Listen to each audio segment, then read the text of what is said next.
अस्सलाम वालेकुम, मेरा नाम वकास अफरीदी है और मेरी एज 16 ईयर ओल्ड है।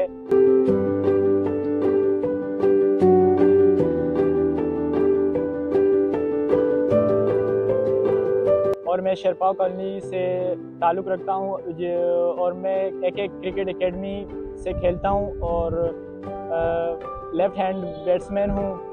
मेरा फेवरेट जो बैट्समैन है इंटरनेशनल क्रिकेट में वो मॉर्गन है। मुझे शेरपाव में भी सारे मॉर्गन बुलाते हैं, तो इसीलिए मैं उनकी तरह ट्राई करता हूँ कि उनकी तरह बैटिंग करूँ और अपनी क्रिकेट इम्प्रूव करूँ।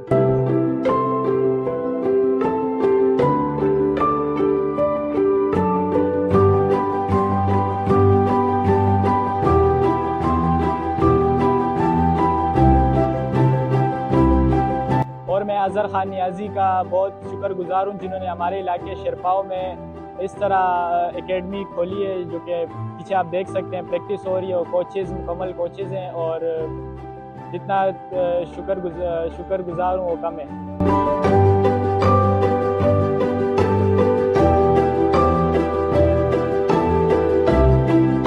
और हमारे कोच जो है ना अमजद खान, वो हमारे साथ बहुत मेहनत करते हैं। इंशाल्लाह हमें आगे बढ़ाएंगे इंशाल्लाह। और मेरा यही गोल है कि मैं पाकिस्तान क्रिकेट खेलूँ इंशाल्लाह। और ये पीसीबी को चाहिए कि कराची के लड़कों पे थोड़ा ध्यान दे और हमें भी मौका मिलना चाहिए आगे खेलने का। अपनी गलतियों से सीखूँ मज़ीद आगे और पीएसएल के आगे इंशाल्लाह इंटरनेशनल खेलूँ, ये मेरा गोल है। और इंशाल्लाह मेरा ख्वाब है कि मैं पाकिस्तान क्रिकेट खेलूँ। और दुआओं में याद रखना। अल्लाह हाफ़िज़।